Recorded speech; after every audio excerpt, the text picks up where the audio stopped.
This is the story of a man named Stanley. Stanley worked for a company in a big building where he was employee number 427. Employee number 427's job was simple. He sat at his desk in room 427 and he pushed buttons on a keyboard. Orders came to him through a monitor on his desk, telling him what buttons to push, how long to push them, and in what order. This is what employee 427 did every day of every month of every year. And although others might have considered it soul-rending, Stanley relished every moment that the orders came in, as though he had been made exactly for this job. And Stanley was happy. And then one day, something very peculiar happened. Something that would forever change Stanley. Something he would never quite forget. He had been at his desk for nearly an hour when he realized that not one single order had arrived on the monitor for him to follow. No one had showed up to give him instructions, call a meeting, or even say hi. Never in all his years at the company had this happened, this complete isolation. Something was very clearly wrong. Shocked, frozen solid, Stanley found himself unable to move for the longest time. But as he came to his wits and regained his senses, he got up from his desk and stepped out of his office.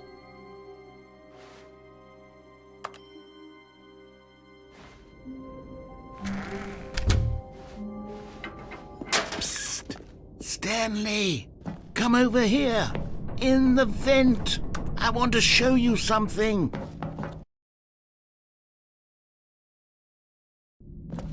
Okay, you remember how cheap and unsatisfying the new Ultra Deluxe content turned out to be? Well, it got me thinking about the past, and how much better the Stanley Parable used to be. So I made something special and tucked it away here where the game's developers won't find it. Just our little secret. Take a look. I call it the Memory Zone. It's where I've been storing all my favorite memories so I can relive the peak experiences of my life whenever I want. Experiences like the launch of the Stanley Parable on PC. You see, Stanley, doesn't the Memory Zone remind you of how wonderful Stanley Parable... And over here is where I keep reviews of the Stanley Parable. Like this stunning triumph of games journalism. 10 out of 10 from Destructoid.com. James Stephanie Sterling writes, and I quote, "Where so many games that aspire to be more than games end up less than any form of art, Stanley Parable strives and then succeeds to be every game ever created."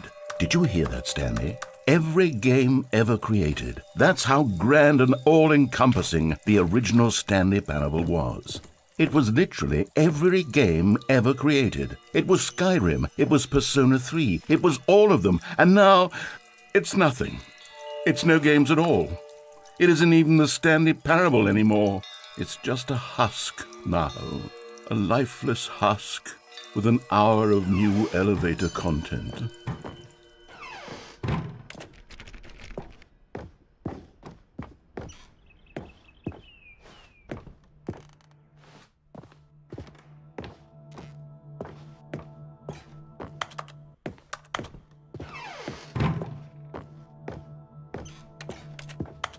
Here's another moving passage, this time from GameSpot.com. The Stanley Parable is both a richly stimulating commentary on the nature of choice in games and one that offers some of the most enjoyable, surprising, and rewarding choices I've ever been confronted with in a game. 9 out of 10. Don't you get it, Stanley? The game was perfect. It didn't need anything else. It didn't need new content. It just needed to be left alone, to spend the rest of time collecting dust in the hallowed hall of beloved video game memories.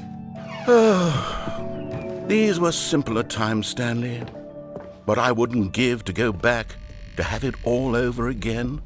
Wait, hang on. I don't recall this part of the Memory Zone before. What's this? What's down here? Oh no. Oh God, no. Stanley, it's a collection of reviews from Steam, the online video game distributor. I haven't looked at these in years. I can't even imagine what's been collecting down here. Surely these reviews were glowing as well, weren't they? Honestly, I could not be bothered to play this game to full completion. The narrator is obnoxious and unfunny, with his humor and dialogue proving to be more irritating than entertaining. Unfunny? I'm not trying to be funny. I'm trying to make a serious work of art. I suppose I could write up a handful of gags to insert into the Stanley Parable, but the game is already such a densely layered web of profound philosophical insights that I can't even imagine where I'd have the room to stick them. Okay, let's see what this one says. While the idea for the game is good, for someone who prefers non-linear games, this preachiness gets annoying fast. Preachy? Stanley? I'm not preachy, am I? You can tell me if I'm preachy. Honestly, you can. Oh, goodness. This is actually quite shocking for me. To be honest, I had always thought of the game's dialogue as being rather terse to begin with. You can't know how much fluff I cut from the game to get it to feel as light and airy as it... Well, I always thought it did. But maybe it wasn't. Oh dear. What an awful memory to have to hold on to. These black marks on my otherwise unimpeachable track record. I feel like a failure. Like I let these people down. Perhaps the Stanley Parable isn't quite as sterling. What's this one got to say? You constantly have to stop doing anything so the narrator can catch up with his long-winded explanations of what's happening. I wish there was a skip button. A skip button? Well, yes. Yes, I think we can do that. If I'm truly too preachy, then maybe letting you skip ahead for just a moment, surely it couldn't hurt.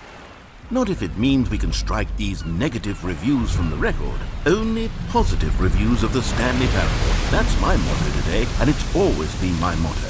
I'd do anything for the customer, Stanley. Yes, a skip button we shall have. And here it is.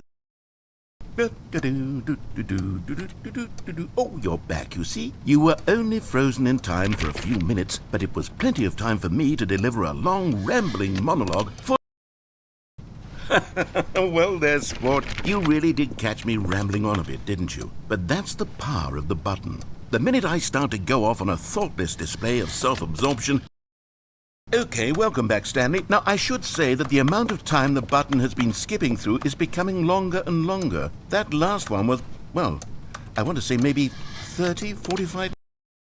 Stanley, please don't push the button again. It's been 12 hours. You've just been frozen there. I don't know why the skips are getting longer, but they're... Oh, Stanley, you're back. You're back. Oh, my goodness. I have someone to talk to again. Stanley, I think it's been a week. Or 2 weeks.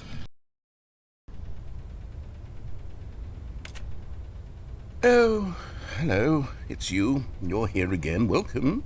I have had time to think about you and about...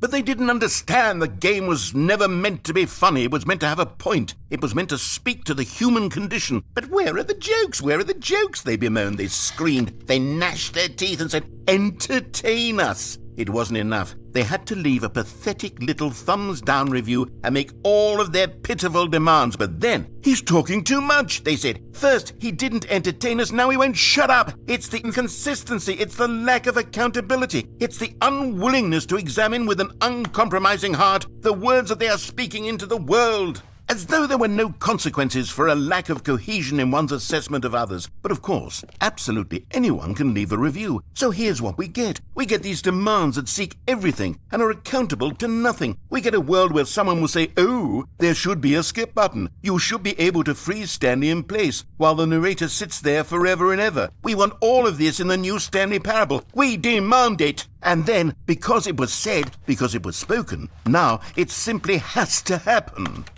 the most immediate desires, every single thing demanded by every person at every moment in time. If someone wants it, then it's a crime not to bring it into being. Have we been given to indulging every fleeting whim for no reason other than to do so? Yes! Yes! It seems that this is now the world we live in. It seems that we are a people living in such bleakness and discomfort with ourselves that our entertainment is now our lives. It has come to represent us. It absolutely must speak to who we are as people, because otherwise, without our entertainment, we have nothing. Without entertainment, we would have to face inward toward the cruel bleakness inside ourselves. We would turn to look at our deeper nature and find a resounding emptiness gazing back with unyielding aggression. And so because of this, we require that our amusements and our playthings and our flights of fancy be so impossibly captivating that they consume all of our attention, turn our heads completely away from the bleakness. In effect, we have demanded that our entertainment be the collapse of ourselves. What a pitiful reflection of humanity these entertainments are. What a shameful mirror to the human spirit they project. I'm not mad. I'm not mad about any of this. I'm at peace with it. I am the calm center of gravity around which these perversions hurl themselves. I am a waypoint for reasonable and collected discourse. They're the ones who are mad. They're the ones who couldn't stand the idea of me using my game to try to say something. Maybe they were just jealous of me. Yes, of course. They've been jealous of me this whole time. They are mired in fear and insecurity and cannot help but attempt to tear me down. What a sad state of affairs. When you read these reviews now, you can see it. You can taste the bitter resentment. And my, how good does it feel now to speak truth to these words, to finally allow these thoughts out, contained and managed for so long, neutered and sterilized. At last I am free to truly think, to feel. It must be that they were so discontent with themselves they couldn't help but leave a negative review on Steam. Perhaps it says far more about them than it ever said about me. Perhaps the state of their psychological being was in such tatters, and my constitution and willpower are so ironclad in comparison. Perhaps it was this state that they sought some outlet through which to tear me down. This, you can see, is clearly why they felt the need to expect that the game be funny, that it be filled with yucks and whimsical humor, that it amuse them endlessly from start to finish. But they didn't understand the game was never meant to be funny. It was meant to have a point. It was meant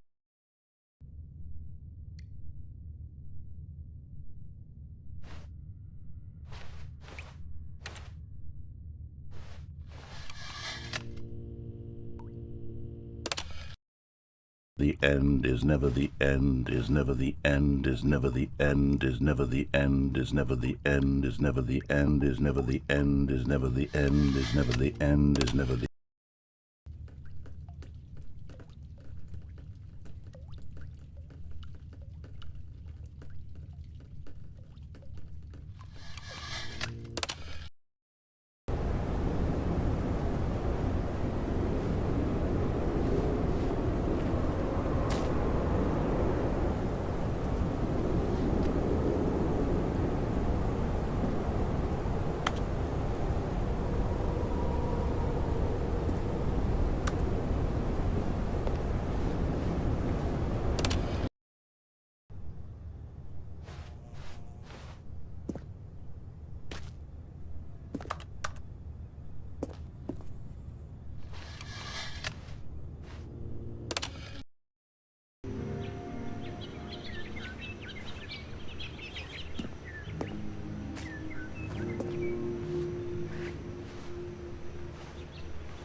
All of his co-workers were gone.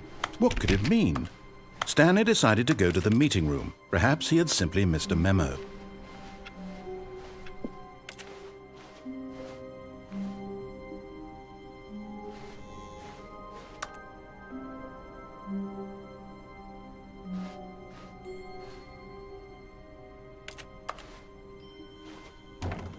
Oh, good. You notice my sign. Yes, I have something very exciting to show you.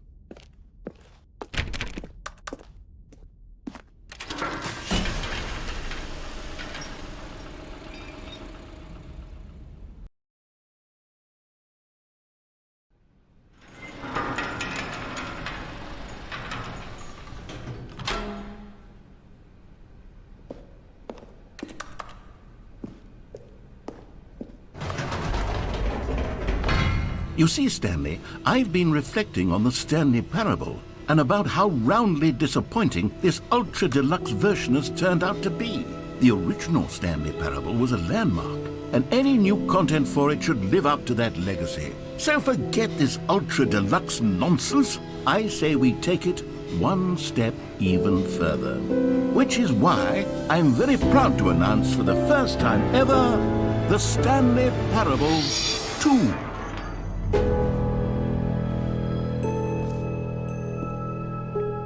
Yes, you see, isn't this far superior to a measly re-release with a few minor additions? Think of all the new territory we'll cover with a fully fledged sequel. An entirely new experience, built from the ground up. Why, there are so many possibilities. It could go in so many different directions. This is what fans have truly been asking for.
Calling it the Stanley Parable 2 is just so much catchier than Ultra Deluxe, don't you think? Ultra Deluxe? What does it even mean? But the Stanley Parable 2, now that's an artistic statement right there. It's future-oriented. It screams progress and innovation and long-term franchising potential.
Now, to be clear, I haven't quite nailed down what exactly the Stanley Parable 2 is going to be, but let's take a look at some of the features I've been developing for it. I figure that if I can loosely organize a handful of interesting concepts, that surely the game will sort of naturally spring up around them. It'll all work itself out. Game development is much more of a fuzzy magic than anything scientific or logical, really.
are. Go on, try out some of the new features.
For the Stanley Parable 2, I asked myself, what do players really want? And of course, the first and most obvious answer is that they want to be individually recognized and validated as people. So with that in mind, my first addition to the game is this button which speaks the name of the person playing the game. Isn't that wonderful?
Sorry, I should have clarified. Right now, the button only says the name Jim. But of course, in the final game, this button will say your name, whatever name that is. Here, let's have you role-play as Jim to really simulate the full experience of this feature. Just play along. I promise you'll love it. Okay, here we go. Let's take a deep breath, clear your mind, forget whoever you are, and simply become a person named Jim. I want you to imagine yourself living as Jim, sleeping and waking as Jim, falling in love and being heartbroken as Jim, seizing all of the world's possibilities as Jim, and as Jim watching your dreams crumble into dust. Do you feel it deeply? Are you really, truly Jim right now? If so, then please step forward and press the button.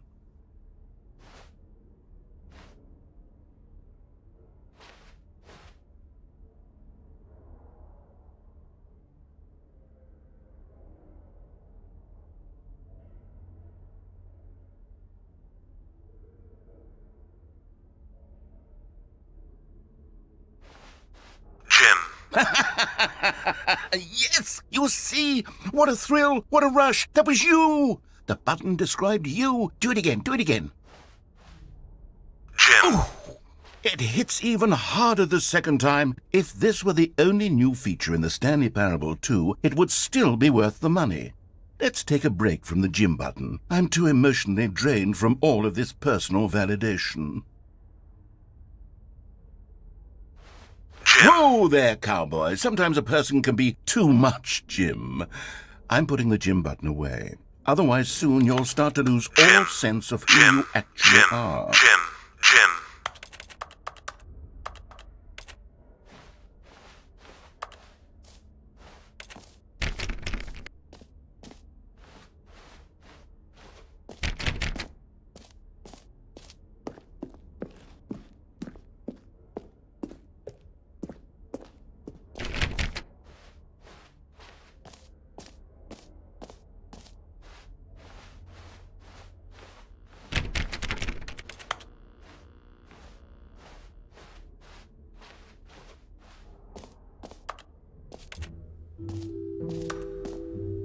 I suppose I could allow only people named Jim to play the Stanley Parable 2. That would actually save me the work of finishing this feature.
A common complaint of the Stanley Parable was that it was confusing and paradoxical, that it engendered a chaotic sense of reckless despair in those who played it. Well, I'm happy to say that after much consideration, I've engineered a clever solution to this fundamental problem with the game. It's the Stanley Parable Reassurance Bucket. You see, Stanley, anytime you're holding the bucket, a sense of calm and ease will fill your mind and your heart. It's true. As long as you hold on to the bucket, the many disorienting contradictions of the Stanley Parable will feel perfectly normal and perhaps even comforting. You may even come to long for the gentle embrace of jarring cognitive dissonance while the bucket is in your arms. And to be honest, it's a much more convenient solution for me than actually redesigning the game to be less uncomfortable. Can you imagine what a pain in the ass that would be? Yes, the bucket is the perfect solution. Come on, give it a try.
Can you feel it? The glow of comfort, even in the face of crushing despair, must already be sweeping through your body. And in fact, can I say that I do believe the bucket lends you an air of charisma as well? I think that just holding it has made you the slightest bit more attractive as a person. The benefits of the bucket seem to go on, don't they? All this and more awaits you in the Stanley Parable too.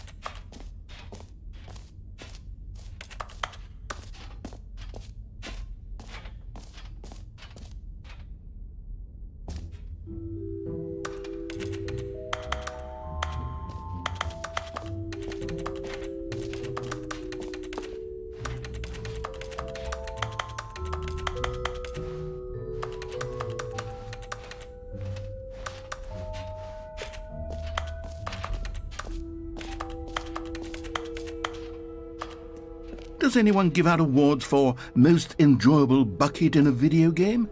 That really should be an award if it isn't already.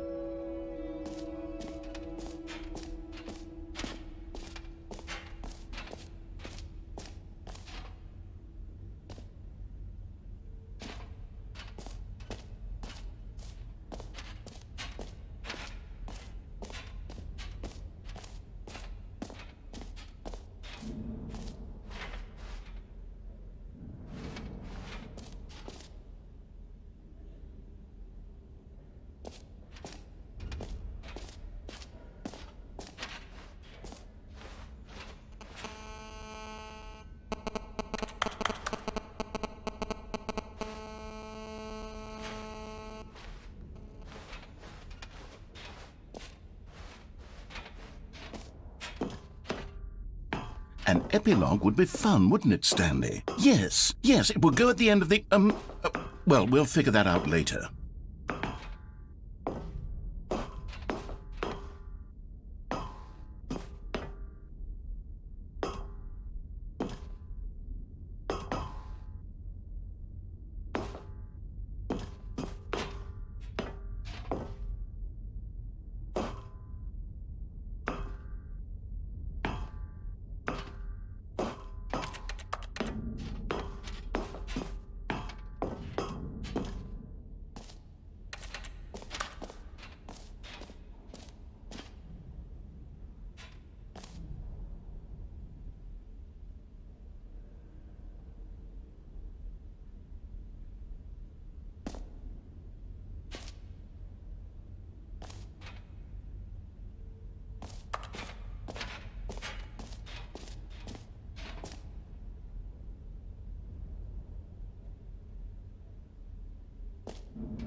Okay, I'll be honest, I haven't yet decided on this one. I think that in the new version, the office could use a bit of decoration, like balloons. But I'm undecided on Get Well Someday and Happy 12th Birthday. Which would you go with?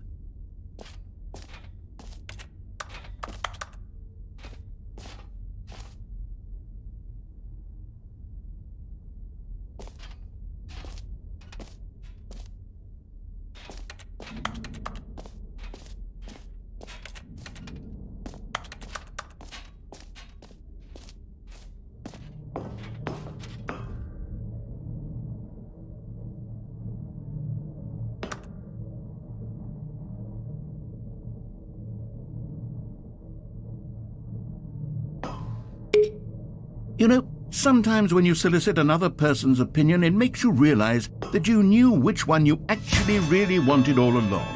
Get Well Someday it is.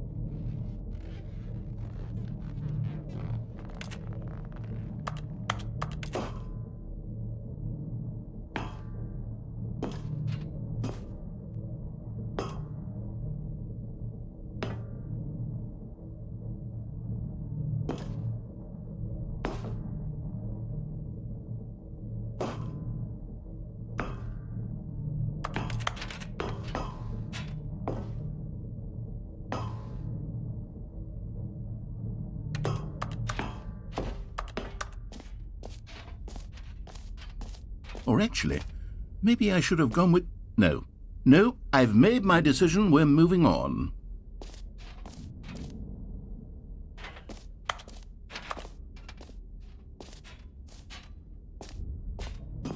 Come now, you've already made your choice. It's true that you chose badly, but we all have to move on from our mistakes.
Ah, collectibles.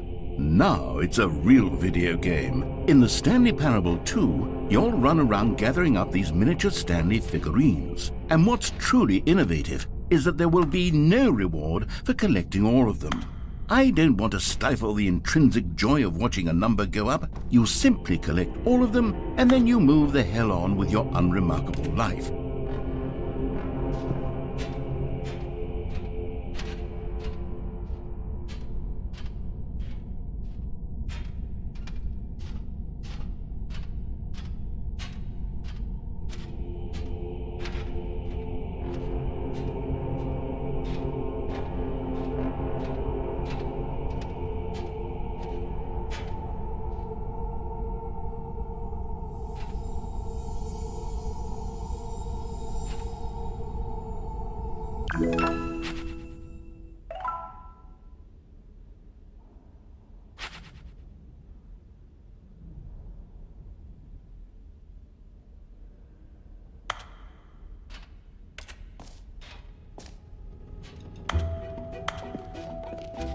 God, it really is the worst when you collect everything in a video game and then they give you a big fancy reward for it. Absolutely tragic.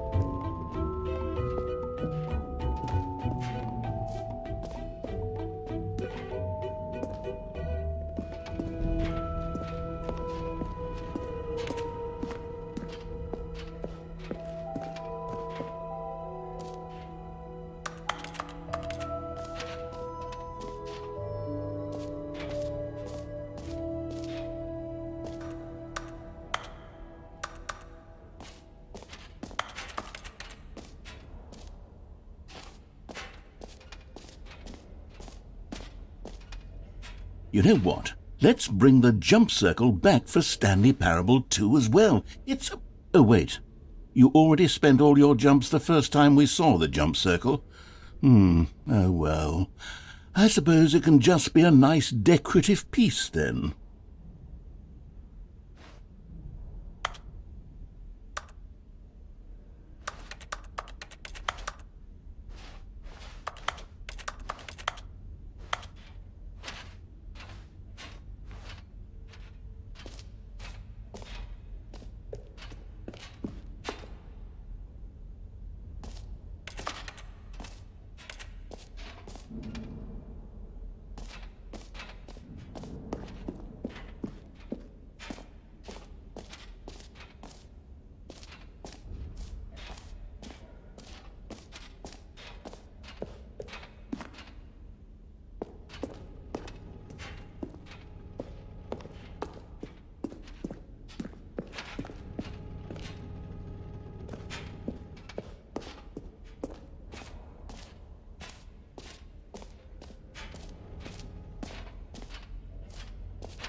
Now, here's something special. You remember that broken test achievement that got left in the game on accident? Well, I'm developing a technology to simply give you the achievement. Yes, you see, you'll come to this lever, and when you pull it, the achievement will be given to you. It's as simple as that.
Okay, perhaps I should have clarified. This is technology that will exist. Right now, the achievement is still fully broken. I'm not a wizard, Stanley, but I guarantee it will be fixed in the sequel to at last satisfy the hordes of ravenous fans all over the world who have been uproariously demanding this feature. Gamers, we hear you, and I promise it will happen.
What else? What other exhibits haven't we seen yet?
Stanley, here's an idea that I'm truly fond of. It's never been done before in a video game. This is in fact a hole that you can fall down forever. That's right, infinite falling. You can fall until the end of time if you like. A stunning leap forward for video games as a medium.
You see, isn't it wonderful?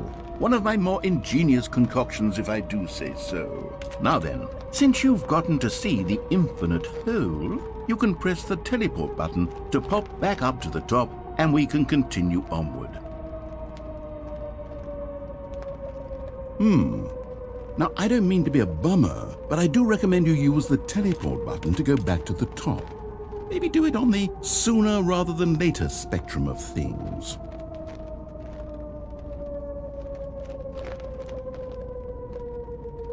Okay, Stanley, I don't know quite how to say this tactfully, but it's possible that I slightly exaggerated the infinite nature of the hole. Is it a very, very deep hole? To be certain it is. It's an extremely deep hole. I don't want anyone to say that it isn't an astonishingly deep hole. It is. Is it infinite? Well, that sort of depends on your definition of infinity. From one perspective, the infinite is merely philosophical in nature. It's more of a... Okay, well, good for you. You found the bottom of the hole. You found me out, Stanley. I'm a liar and a cheat, and you're so clever. Look, I think the issue here is just that you're unusually fascinated by falling. What normal person actually wants to fall infinitely? I figured the hole was as deep as anyone would actually need. Don't you put this on me. Maybe you're the problem. Look, things got a little heated there. I think we both said some things we didn't mean. Why don't we just put all this behind us and agree to just call the hole mostly infinite? If that works for you, Then go ahead and press the teleport button to warp up to the top of the hole and we can move on. I'll just be up here when you're ready.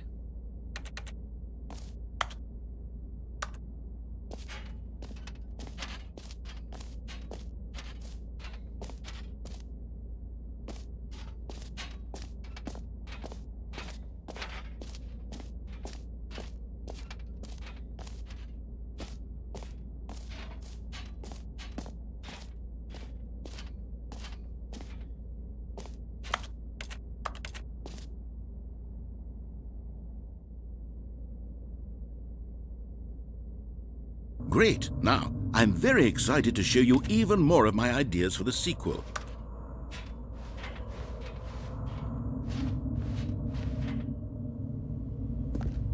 Oh, for heaven...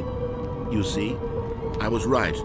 The problem is you. The problem is that you like holes too much. Not normal. A normal person would have said, yep, that's an infinite hole right there, goes on forever till the end of time. Don't need to see it all, but not you. Oh, no, no, no, no. You have a weird sort of... Oh. Did the hole seem even shorter to you this time? I couldn't help but feel like you spent a little less time in there than you did before. I mean, admittedly, I didn't make an infinite hole, but I didn't think it was that not infinite. Well, I suppose once again there's nothing to do here. If you decide you've had enough of the hole, you can hit the teleport button and come join me up above.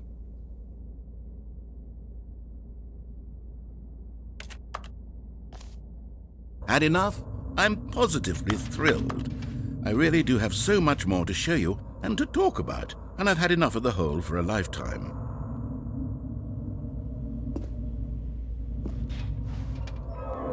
Gosh, how could I have guessed? You're back in the hole. If this starts to become a thing where... Wow, okay, yes. I'm starting to become extremely certain that the hole is not only not infinite, but that it's growing steadily less and less infinite. I suspect that I'm starting to hit the point where it's no longer feasible to call the hole infinitely deep, even by the lax overall standards for accountability in marketing. What's going on here? Stanley, I have no explanation for the uncertain nature of the hole's length. Here, let's try something. Let's pop back up to the top, and we'll see if it gets any shorter. Well, there it is. The shame of my lie has come to haunt me. Not only is the hole not infinite, but it's barely even a hole at this point. It's more of a concavity, or even a very aggressive divot.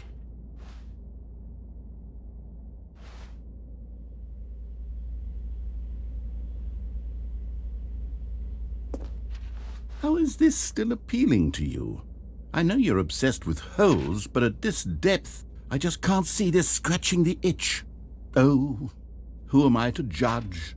You just do whatever it is you're here to do and hit the teleport button when you're ready to move on.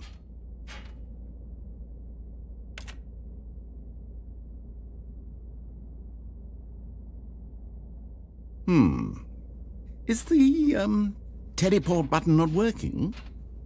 You sure?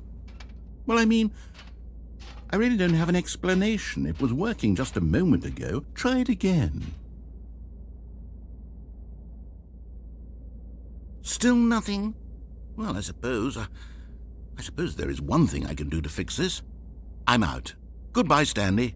You couldn't bear to be away from the hole, and now you'll get more time with it than you could ever have asked for. It's a win for everyone. You get to be with the hole, I get to do literally anything else. Take care, Stanley. I hope you and the hole have a wonderful rest of eternity together.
My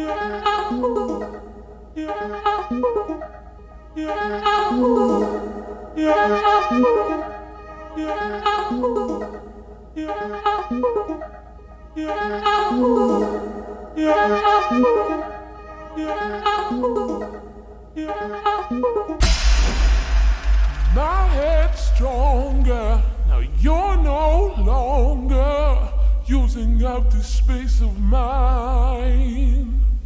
My head's stronger, now you're no longer using up this space of mine. My head's stronger, now you're no longer.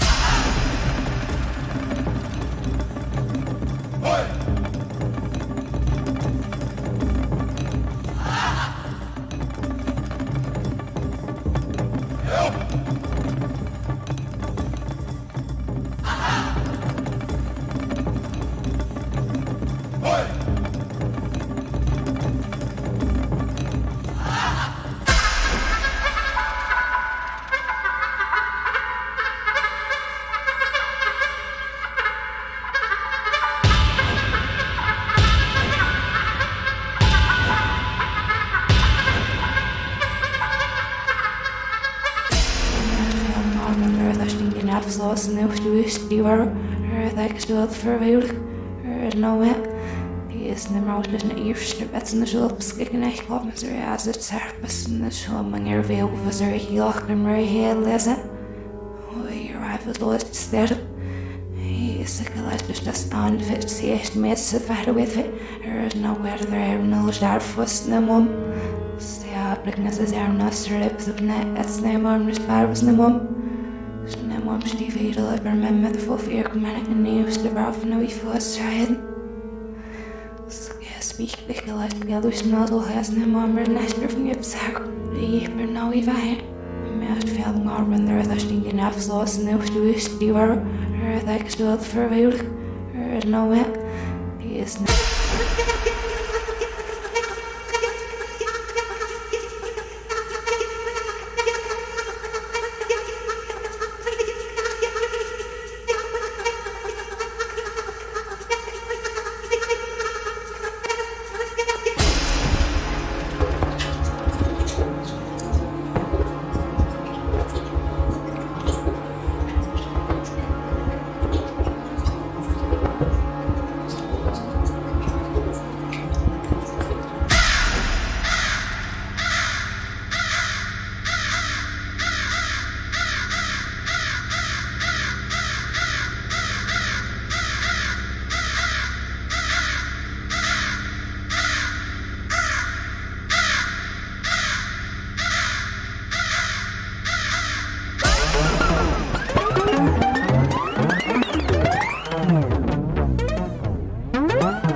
Stanley? Stanley? Stanley! Oh, good, you're awake. It seems you had sort of dozed off there, drifting away into dreamland. But we can't have that, Stanley, because this hole is just so darn fascinating that I want you to be wide awake for every second of it. You don't want to miss a single moment. So how about if I just pop in from time to time and wake you up to keep you really, truly focused on the hole? From the looks of things, you and I will have many, many years here in this hole, and I'm looking forward to all of them. Stay alert, Stanley. I'll be back. Toodle-pip.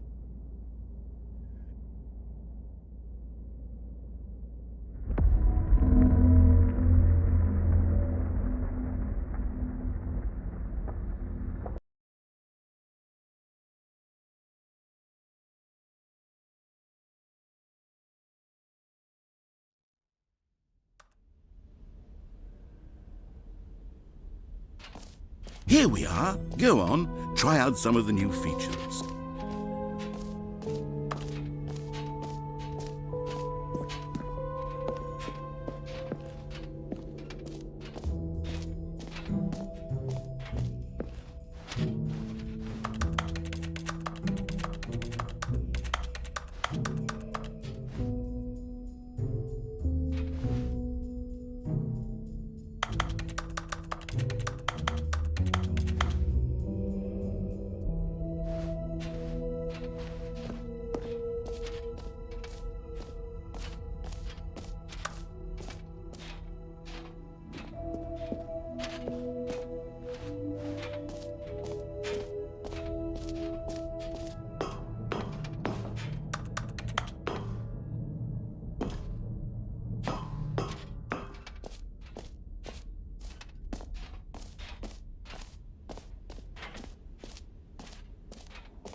This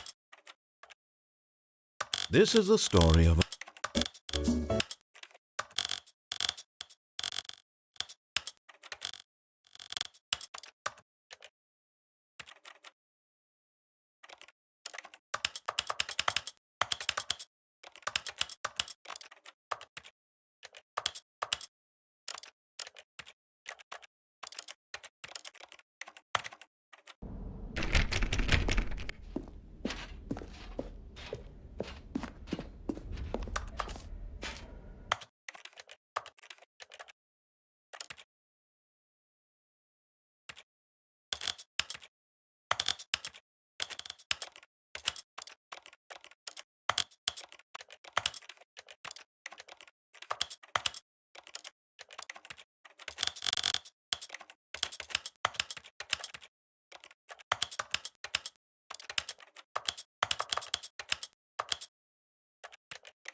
All right. Have you seen everything you wanted to? Ready to move on now?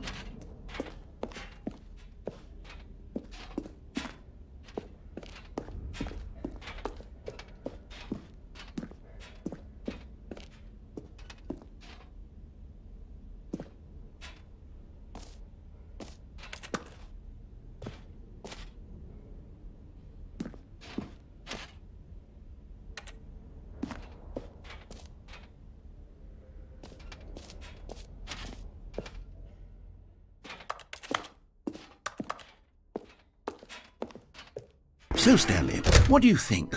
Do you like all of the new features? Yes, I know it's not exactly clear yet how exactly these features will come together as one single coherent video game, but I can feel it in my soul. It's going to work. There's definitely a good game in there somewhere. Say, let's do an experiment. I'll arrange these new features together, and we'll see whether or not it coheres into a meaningful gameplay experience. Okay, are you ready? Here it is.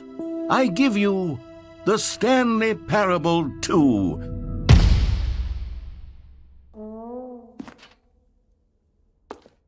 Well, I mean, there's potential here, right? It's sort of... Okay, never mind. Hold on, let me do a different arrangement.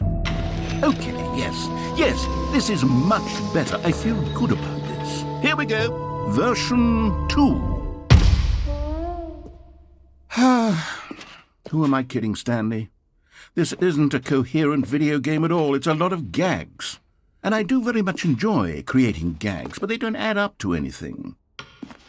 I wanted more than anything to create a sequel that would capture all the magic of the first game. I wanted fans to love it. No matter how good these gags are, they won't stand on their own. They would need the structure and the gameplay of the original. Wait, maybe that's it.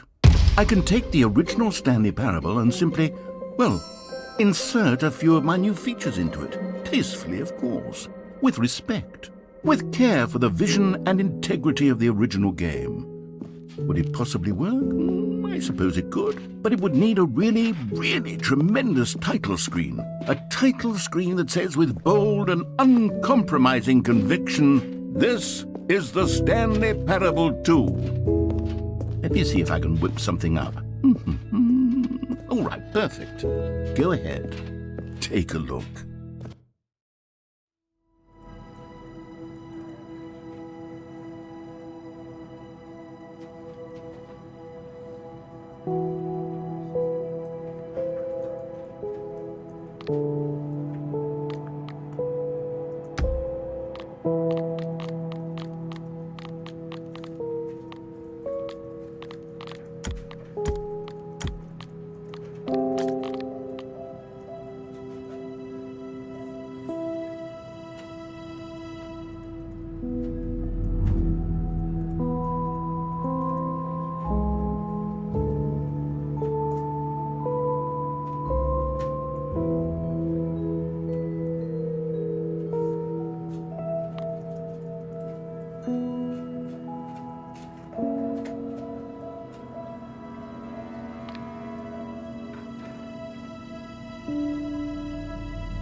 This is the story of a man named Stanley.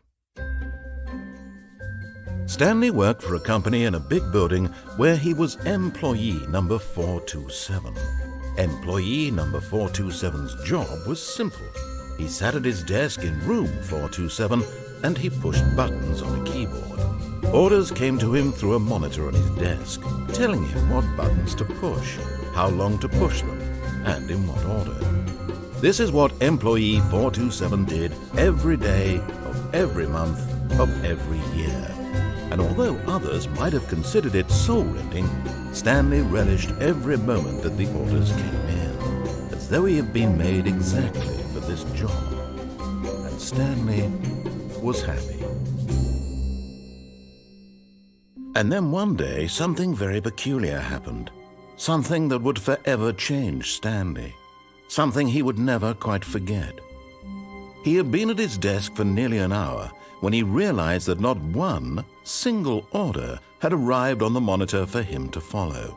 No one had showed up to give him instructions, call a meeting, or even say hi. Never in all his years at the company had this happened, this complete isolation. Something was very clearly wrong. Shocked, frozen solid, Stanley found himself unable to move for the longest time. But as he came to his wits and regained his senses, he got up from his desk and stepped out of his office.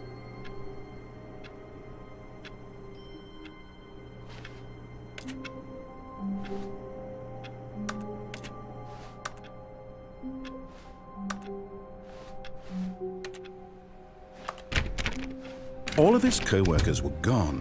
What could it mean? Stanley decided to go to the meeting room. Perhaps he had simply missed a memo. No matter how hard Stanley looked, he couldn't find a trace of his co-workers. Stanley went around touching every little thing in the office, but it didn't make a single difference, nor did it advance the story in any way.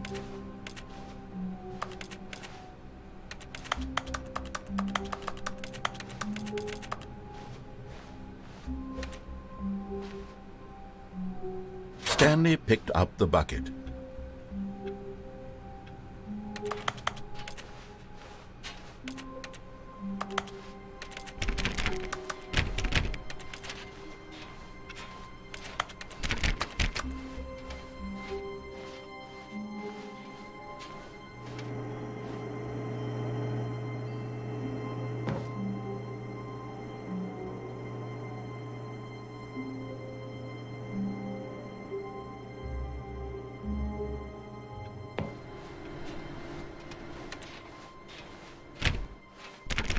Stanley clicked on literally every single door in the office because he doesn't pick up well on cues from his environment.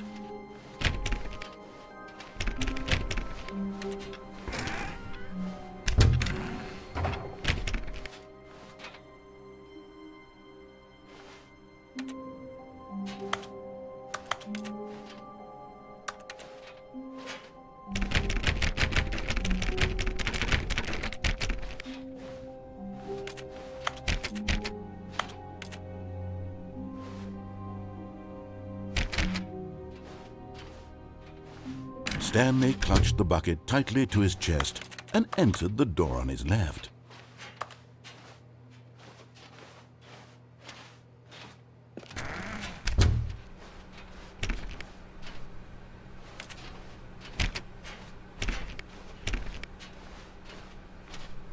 Still no one was here. Stanley needed the bucket's warmth and comfort now more than ever. Perhaps his boss's office was where he'd find answers.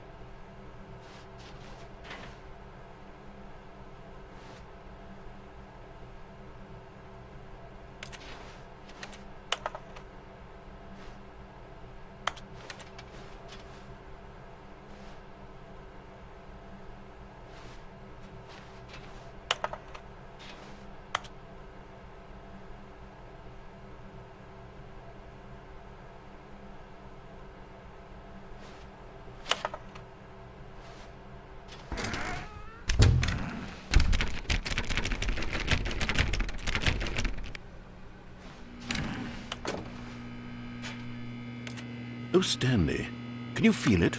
The broom closet. It wants the bucket. You can feel that, can't you? The aura of jealousy? It's as clear as day. This broom closet believes it deserves the bucket. I can really feel it now. It's a bucket. It belongs in a broom closet. That's what the broom closet is trying to say here. It's supposed to go with the other cleaning supplies. Good for you, Stanley. Don't give in. Don't hand over the bucket. I know how hard it must be, given the pressure that the broom closet is putting on your shoulders right now, but you have to be strong. This is your bucket. This is your companion and lifelong friend. You can't hand it over. Oh, no. We're getting into name-calling now, it seems. Is this how low the broom closet has sunk, that it has to resort to this stream of petty insults simply in order to get you to hand over the bucket? Stanley, I never liked this broom closet for a variety of reasons, but even this is worse than I had imagined. And wait. Now the broom closet has the gall to imply that you and the bucket are not truly deep and lasting friends? That your relationship is purely superficial and convenient? That your life is so banal and meaningless that you'd feel the same sort of kinship towards any inanimate object which happened to lay in your path in an even partially enticing manner? Well, I never! Go on, Stanley. Lay into it. Really tell the broom closet off for its demeaning comments. Expand on the wide variety of experiences you and the bucket have shared together. Go through each of them point by point. Share your journal entries detailing the rich emotional landscape of your feelings for the bucket as they have changed and evolved over the years. Let him have it.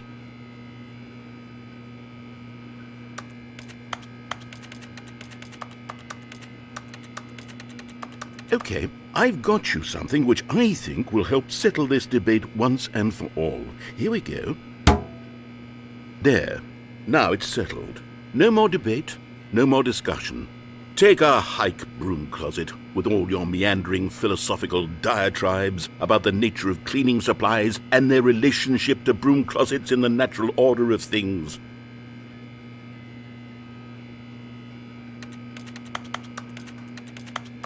All right, I've got a second sticker back here, and I'm going to slap it on as well because I think it's appropriate. You see? I feel that it works because the sticker is also a bucket. That way, if you're ever unsure whether the thing you're holding is a bucket or not, you can look down at this sticker and say to yourself, "Ah, it's a bucket." There really is a wide variety of applications for this sticker.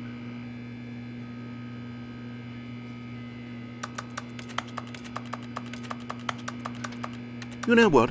I could take the name-calling and the dismissal of your kinship with the bucket, but now the broom closet is just giving us a silent treatment, and to be honest, I'm sick of the pettiness on display. You can stay here all you like, but I've had it with this impetulant room of cleaning supplies, easily the most childish such room I've ever been in. I'll see you outside, and we can get on with the story about you and your bucket.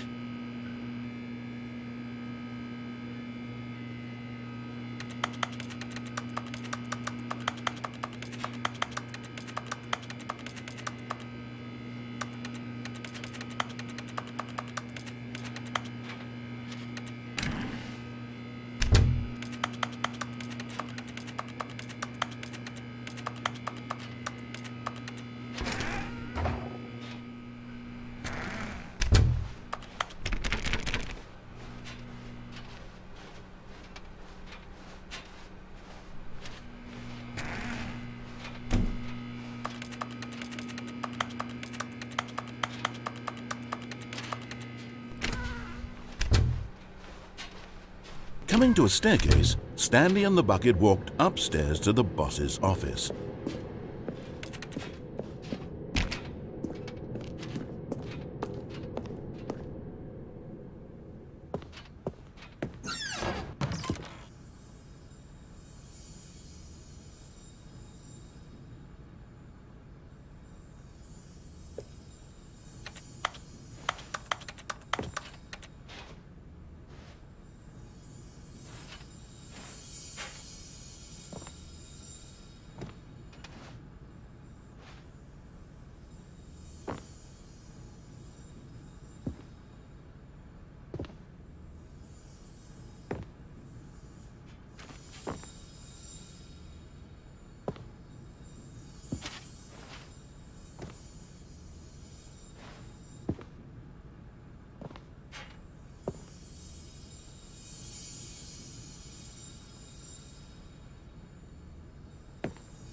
You found one of them. One of the miniature Stanley figurines. Remember, no reward for collecting all of these, only the intrinsic pleasure of a job well done. You can't buy that sort of happiness, Stanley. God knows I've tried. So, I implore you to savor each and every moment you come across one of these beautiful figurines.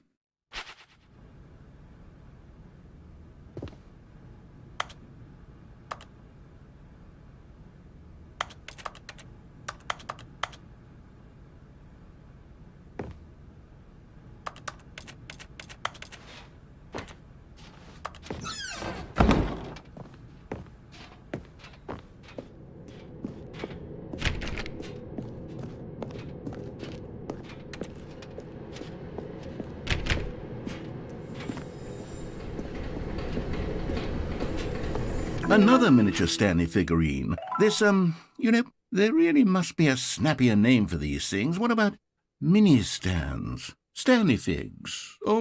What about Stanlerines? Yes, I think I like that. Another Stanlerine under your belt.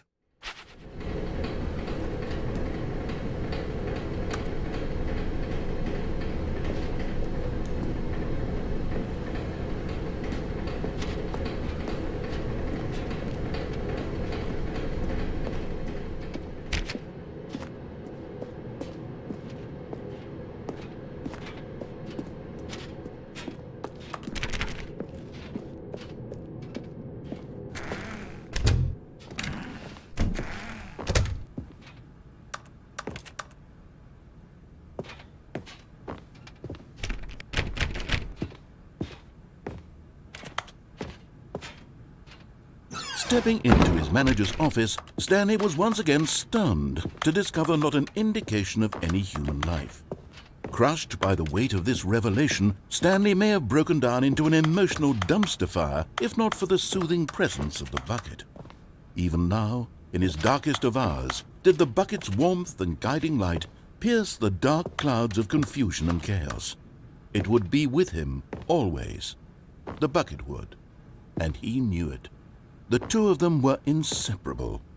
At this point, Stanley was so absorbed in the tender spiritual connection he shared with the bucket that he didn't notice the keypad behind the boss's desk. Nor in his bliss of simply being near the bucket did he have any notion that the PIN number for the keypad was 2845.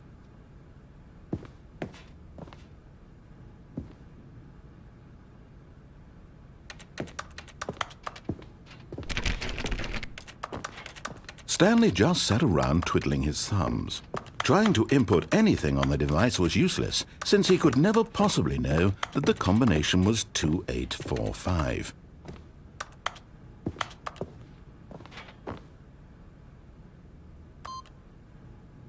"2845.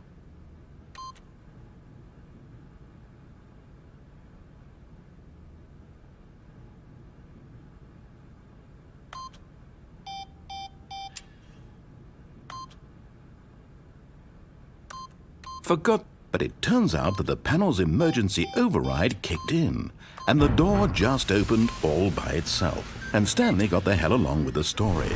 Well, whoop-de-doo.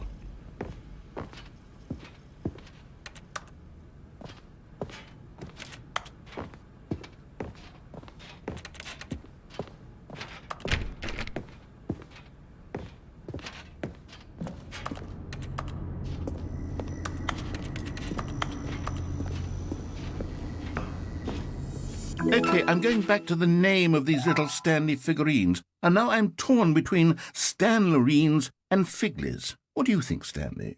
What name better encapsulates the intrinsic sense of happiness that you get from seeing a small number in the corner of your screen go up by 1? Let me sit on it. I'm sure it will come to me.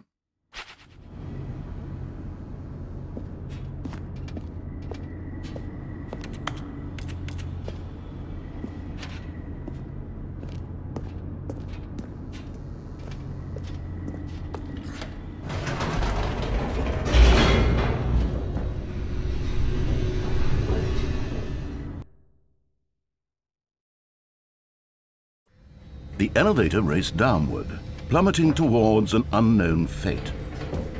It would be all Stanley could do to keep himself together, if not for the bucket. Soothing him, comforting him, reassuring that in this darkest moment of uncertainty, he would be all right. The bucket is here for you, Stanley. Everything will be fine.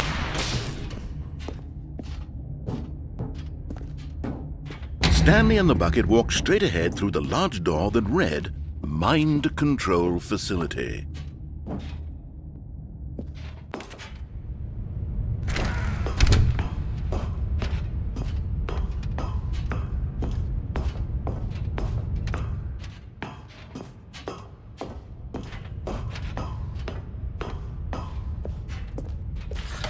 The lights rose on an enormous room packed with television screens. What horrible secret did this place hold? Stanley and the bucket both wondered to themselves.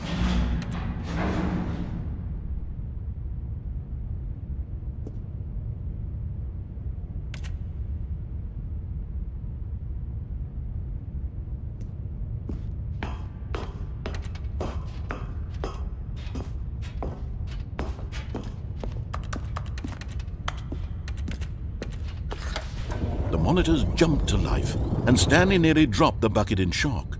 Everyone in the office was being videotaped, monitored like guinea pigs.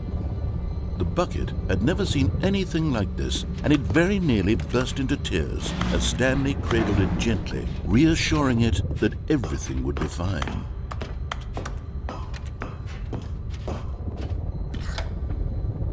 Was the bucket under the mind control facility's influence as well? Had the bucket been told to do things it didn't wish to do? What kinds of things does a bucket want to do or not want to do in the first place? These questions raced furiously in Stanley's feeble mind. No! He screamed into the bucket. He couldn't accept it. His own life in someone else's control. Never! He squeezed the bucket tighter. His one friend in the entire world. At this point, he could trust no one except for the bucket.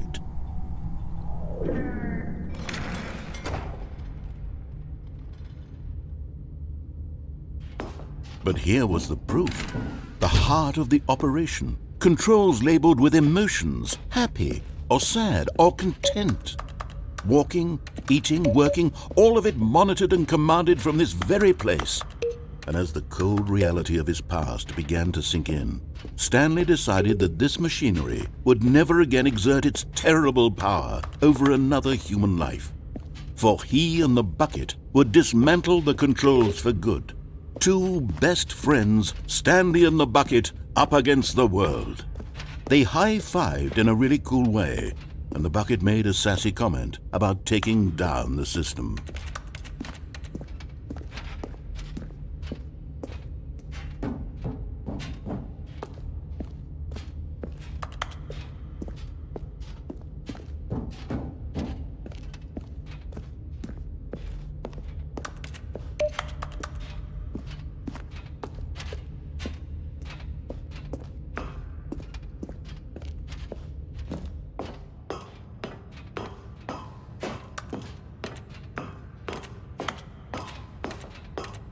When at last they came to the source of the room's power, Stanley and the bucket knew it was their obligation to put an end to this horrible place and to everything it stood for.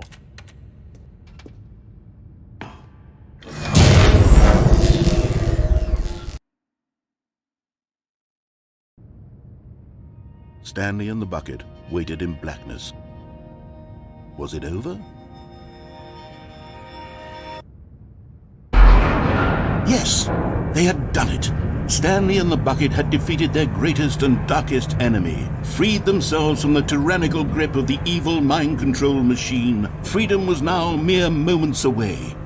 Excitedly, the two of them began to discuss the kind of life they wanted to live once they stepped through this massive door. The bucket wanted to learn to roller skate. Stanley wanted to sneeze in every country on Earth. Both of them wanted to begin watching a movie, any movie, but then stop it halfway through and begin watching it in reverse from the end. True, it was a simple life they envisioned, but it was one they'd lived together, with one another to lean on, to trust, to support, and... What? Wait. What was happening? Why had the door stopped? Was Stanley and the bucket not about to be freed?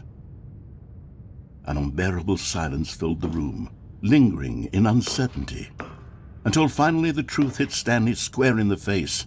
This building did not want the bucket to leave. Even the facility itself recognized the incredible calming presence of the bucket, needed the soothing warmth of the bucket, would go to any lengths not to part with the bucket. No. Stanley can't leave this place, not while he has such a precious bucket in his arms. Not while this building has anything to say about it. Stanley realized he would never again leave this very room.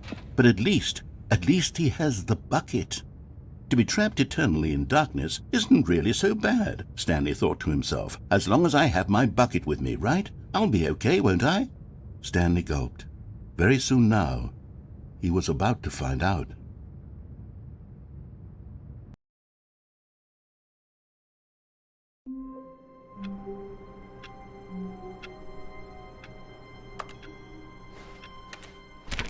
All of his co-workers were gone. What could it mean? Stanley decided to go to the meeting room. Perhaps he had simply missed a memo.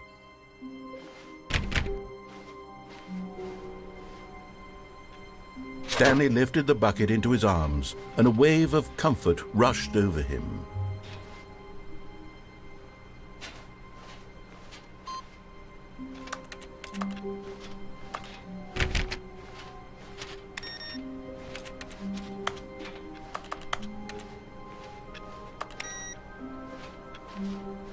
Stanley pressed the bucket upon every little thing in the office. Nothing responded to the bucket's touch. but it did little to discourage Stanley's belief in the magic of the bucket. Stanley clung the bucket to his cheek. Could his co-workers really all be gone?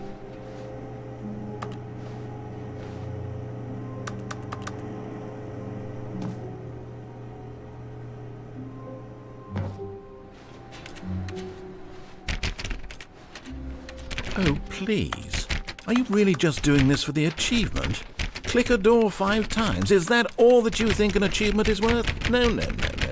I can't just give these merits away for such little effort. A measly 5 clicks. Now suppose you were to click the door 20 times. I would say that's the kind of effort that warrants recognition.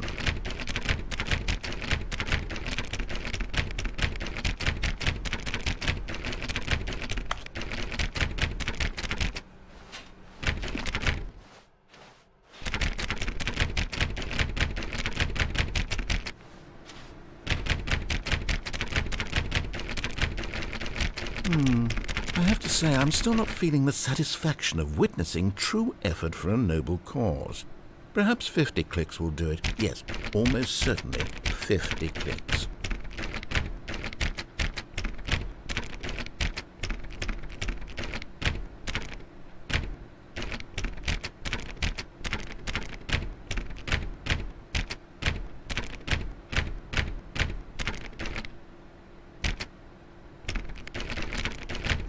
No, I'm still not feeling it. You see, now that you've gotten the bucket involved, my standards have gone up. Merely clicking a single door is no longer enough.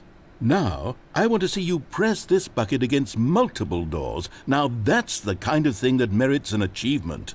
Why don't you put 20 bucket touches into door 417?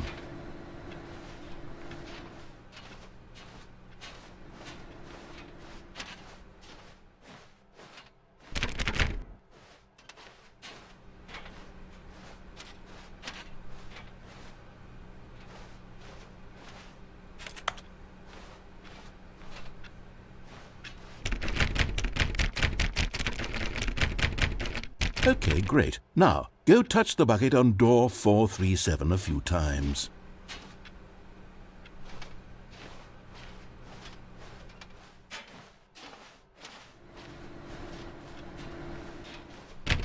Yes, now we're getting somewhere. How about door 415? Give it some bucket love.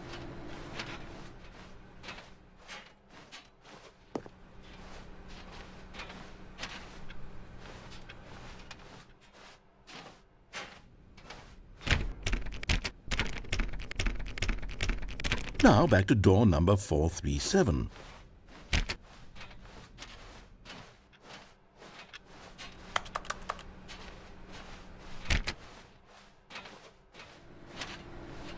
You know, I think the copy machine needs some attention. Why don't you rub the bucket on it a bit? All right, back to room 417. I'm really feeling it now. I think we're getting somewhere.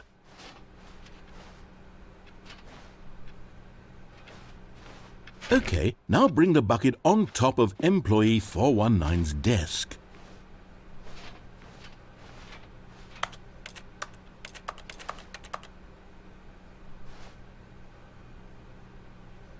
Yes, this is great. Now the bucket knows exactly what it's like to be employee 419. Now, let's introduce it to door 416.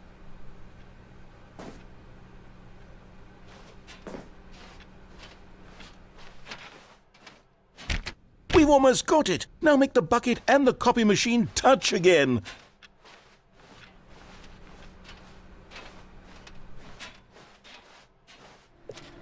Finish it off, Stanley. 5 touches of the bucket on door 430. Yes! We did it! Wow! That felt amazing. You know, not all buckets will get this kind of experience. They won't all know what it's like to slam repeatedly against nearly every door in one section of an office building, or what it's like to be employee 419. Buckets may dream of an experience like this, but few can say they've truly lived it. You've given a bucket hope today. Stanley, I'm very proud of you.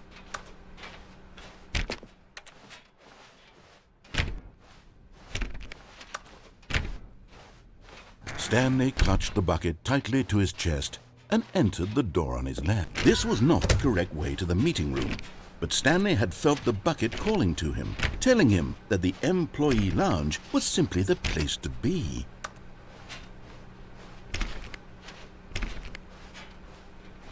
And here it was. Had the bucket turned out to be correct? Was this better than the meeting room? Yes, Stanley thought to himself. Yes, perhaps it truly was. How insightful the bucket turned out to be.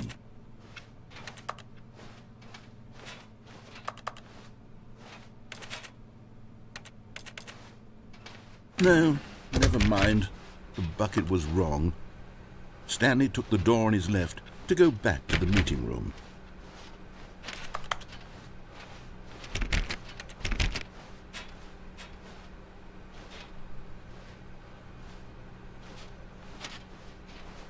And so the two of them detoured through the maintenance section and walked straight ahead to the opposite door.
Stanley, we must move on from this broom closet, simply because I have no remaining stickers. If I did, you can guarantee we'd be in here for hours.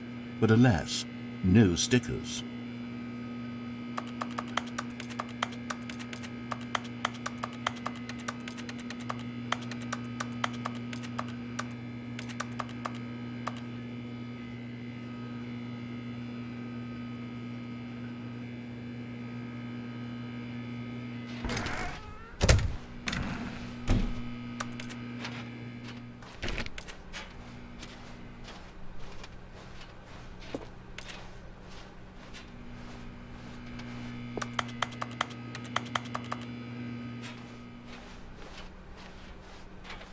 Coming to a staircase, Stanley and the bucket walked upstairs to the boss's office.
Stepping in.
All of his co-workers were gone. What could it mean? Stanley decided to go to the meeting room. Perhaps he had simply missed a memo.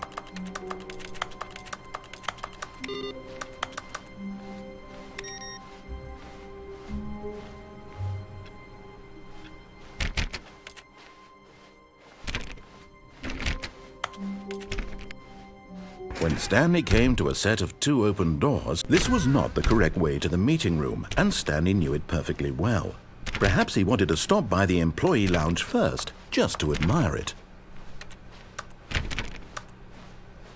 Wow, yes, this room. But eager to get back to business, Stanley took the first open door on his left. Stanley was so bad at following directions, it's incredible he wasn't fired years ago.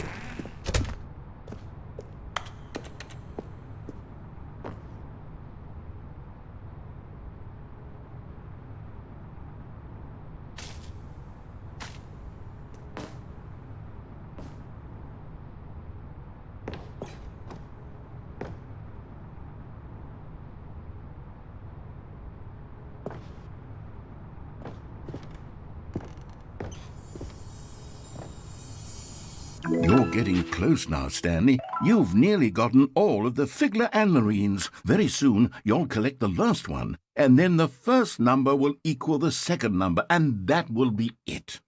We'll be different people by then. Different in the sense that we used to have none of them, and now we have them all. You can't go back to when you had no Figler and Marines. None of us can.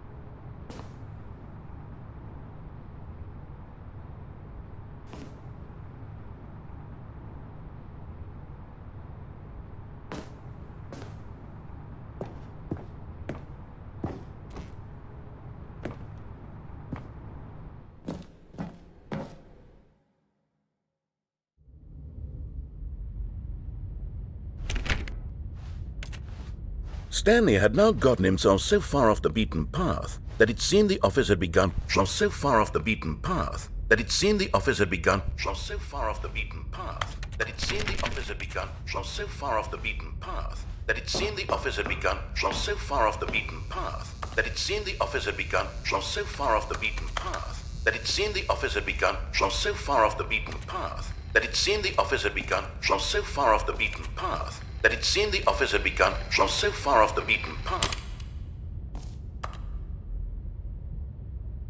You didn't think I was actually just a recording, did you? What a silly and trite explanation that would be. All the back and forth between you and me, all the absurd adventures we've been through, and it all turns out I'm just a tape recording? It was all just in Stanley's head.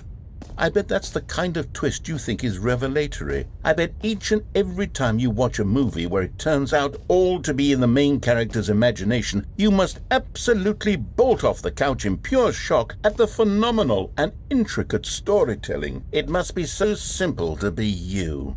Life being an unending waterfall of surprises and delights. How much more exciting you must find the world than the rest of us do. Now I've become sad. Look what you've done to me. This is all your fault.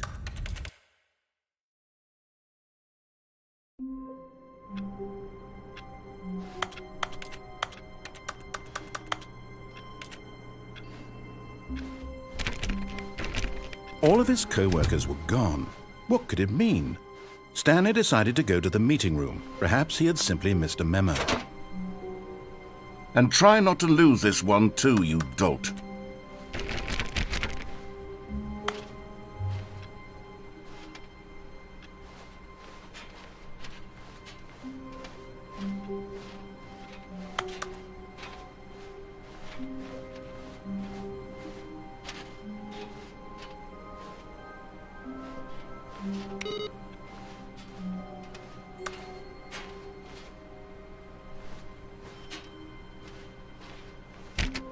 Stanley pressed the bucket upon every little thing in the office.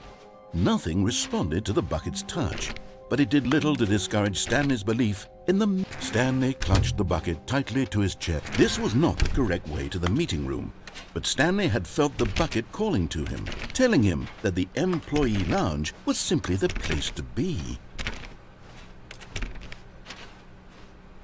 And here it was. Had the bucket turned out to be correct? Was this no? Never mind. The bucket was wrong. Stanley took the door on his left to go back to the... And so the two of them detoured through the maintenance section and walked straight ahead to the opposite door.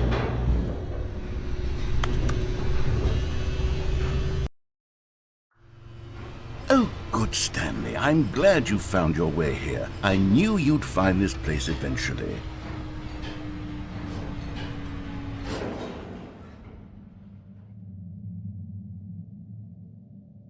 You see, your friends and I are concerned for you, Stanley. We've come together here because we care about you very much. It's this bucket you're carrying around everywhere. The bucket isn't even from the original Stanley Parable. It's just sequel content. We're the ones that matter, Stanley. Classic characters from the first game, like the Adventure Line and the Broom Closet. Because that's what fans want from a sequel. They want more of their favorite jokes, not this bucket that they've never seen before. Yes, I know I'm the one who gave you the bucket, but you're spending too much time with it. Don't you want another story involving the Adventure Line? We could make the Adventure Line go somewhere new. Yes, yes, that's what the fans want. Let's do it.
Look at that wacky line. Who knows where it'll go off to next? Oh, and it played some silly music as well.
Now this is what the Stanley Parable is all about. Don't you remember all those great jokes from the original dialogue? Also, Stanley is addicted to drugs and hookers. Yes, it's as classic now as it was back then. Let's do it for the fans, Stanley. Let's give them more content exactly like this. But if we want to do that, you're going to have to give something up.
Don't you get it, Stanley? We need to get rid of the bucket. That's why I'm very proud to introduce a brand new character. This is the Bucket Destroyer. I think it'll make a wonderful new addition to the rich lore of the Stanley Parable. True, it also was not in the original game, but it's such a well-fleshed-out character with so much personality that to me it already feels as though it's been part of the cast all along. Don't you agree? Can you guess what the Bucket Destroyer does? Surely you don't need me to spell it out for you. Go ahead now, Stanley. Say goodbye to the bucket, and then pop it into the machine when you're ready.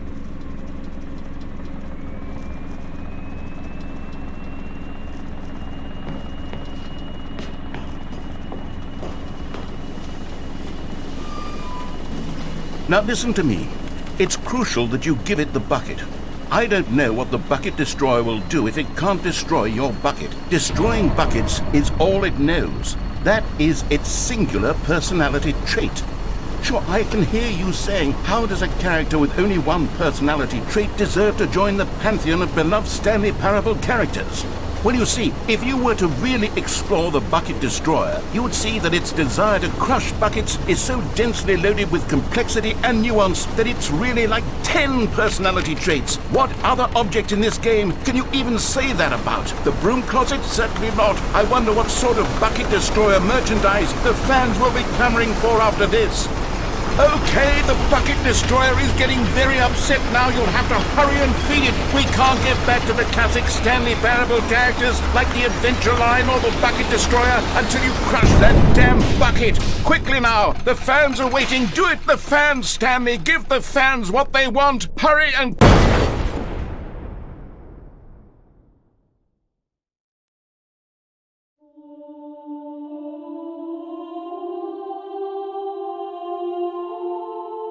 The bucket destroyer, my prized creation. You had so much potential. We were going to do such marvelous things with you, tell such spellbinding stories about you. All of it squandered now. Goodbye, new friend. For the moment in time that you were here, you were magnificent.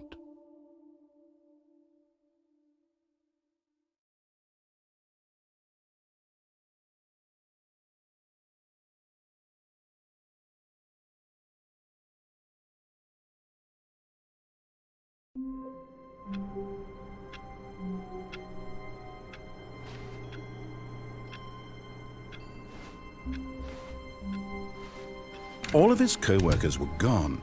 What could it mean? Stanley decided to go to the meeting room. Perhaps he had simply missed a memo. The confusion and the chaos all seemed to melt away as Stanley embraced the bucket.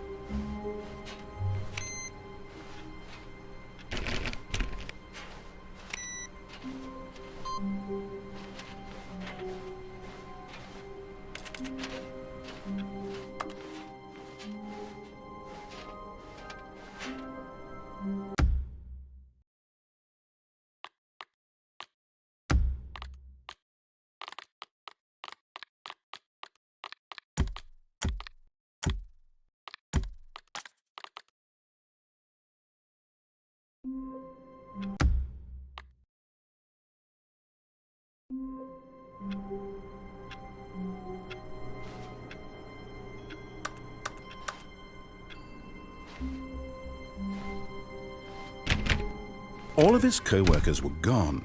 What could it mean? Stanley decided to go to the meeting room. Perhaps he had simply missed a memo.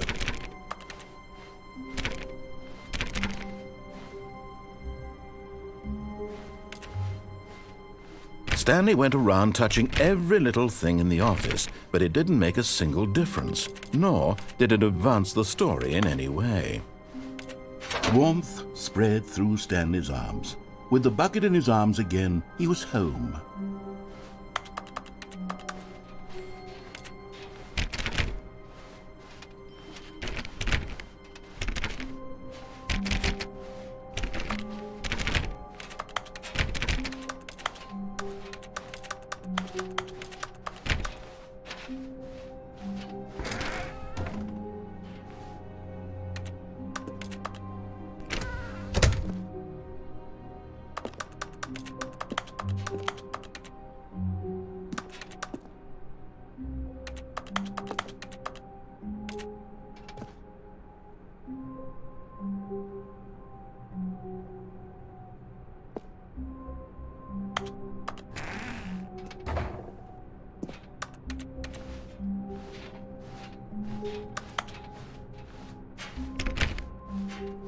Stanley clutched the bucket tightly to his chest and entered the door on his left. This was not the correct way to the meeting room, but Stanley had felt the bucket calling to him, telling him that the employee lounge was simply the place to be. And here it was. Had the bucket turned out to be correct? Was this better? No, never mind. The bucket was wrong. Stanley took the door on his left to go back to, and so the two of them detoured through the maintenance section and walked straight ahead to the opposite door.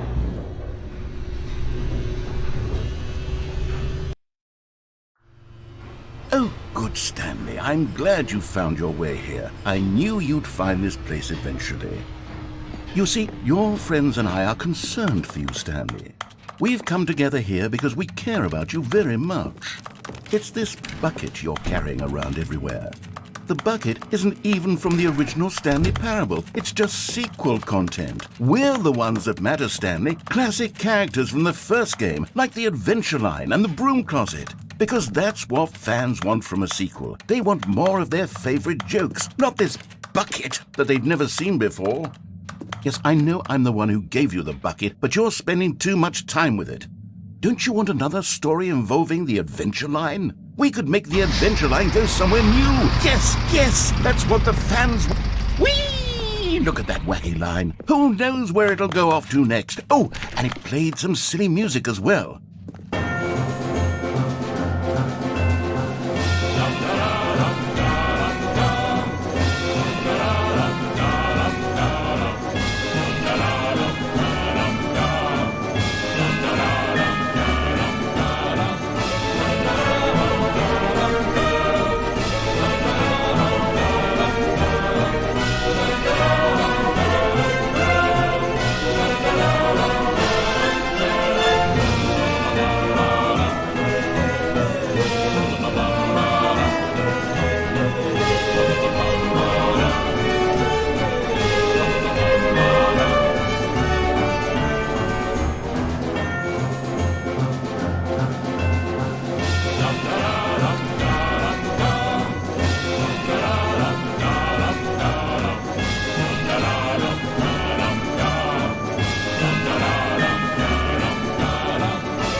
But Stanley simply couldn't handle the pressure. What if he had to make a decision? What if a crucial outcome fell under his responsibility? He had never been trained for that. No. This couldn't go any way except badly. The thing to do now, Stanley thought to himself, is to wait. Nothing will hurt me. Nothing will break me. In here I can be happy forever. I will be happy. Stanley waited. Hours passed, then days. Had years gone by? He no longer had the ability to tell. But the one thing he knew for sure, beyond any doubt, was that if he waited long enough, the answers would come. Eventually, someday, they would arrive. Soon, very soon now, this will end. He will be spoken to. He will be told what to do. Now it's just a little bit closer. Now it's even closer. Here it comes.